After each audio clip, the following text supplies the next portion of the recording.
Exactly काय घटित होईल. ओ इथे जबरदस्त फटका, कलात्मक क्लासिक बॉल चालला सरळ पॉईंटच्या रिझनमध्ये. खेळाडू तैनात आहेत, बॉल रिटर्न करतात आणि त्याच्यानंतर पाहू शकतात की बॉल बोर्डला आता 33 जाबा सुटल्या गेल्यात.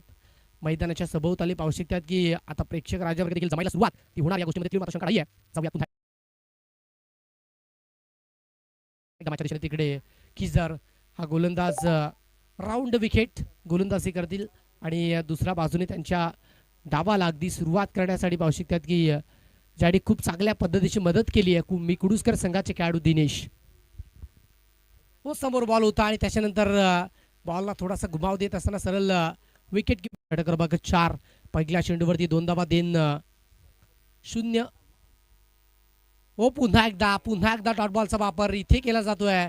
आता इकडे बॅटर परतीचा प्रवास करतील. क्लोज कीपर सध्या अमोल पाटीलचा दमखम बॅटर आउट.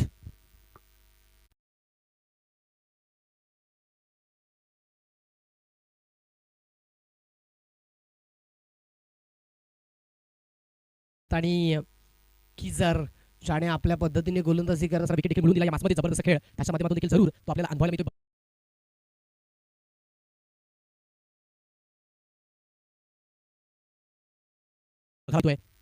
आता इकडे जर पाहिलं तर एकंदरीत 9 चेंडूचा खेळ शिल्लक राहिला आणि या 9 चेंडूंमध्ये तुम्हाला धाबा बनवाव्या लागतील. हो समोर बॉल होता आणि त्याच्यानंतर एक सिंगलसाठी वेगाने बॉल आलेत. आता दुसरी धाव घेण्याचा प्रयत्न जरूर केला जाईल का, परंतु एकच आणि एका सिंगल धाबेवरती समाधान व्यक्त करत असताना संघाची टोटल स्कोरबोर्डला 34.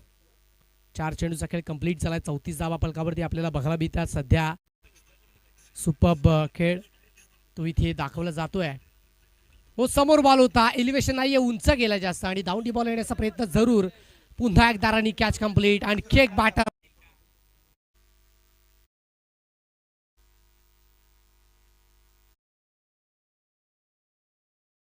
जबरदस्त गोलंदाजी ओमसाई परी 11 या संघाच्या माध्यमातून आजच्या दिवसामध्ये आजच्या रात्रीमध्ये ते आपल्याला बघायला मिळते. दिवस आणि रात्रकालीन क्रिकेटची स्पर्धा सध्या अनुभवू शकतात. स्कोरबोर्डला आता 34 धाबा जोडल्यात. 5 चेंडूचा खेळ सध्या कंप्लीट झालाय. ओ आडव्या बॅटनं पुन्हा एकदा play and miss swing and miss इथे बॅटर बीट झालेत आणि त्याच्यानंतर बॉल चाललाय सरळ फ्लाइंग स्लिपमध्ये. एक सिंगल साडी वेगाने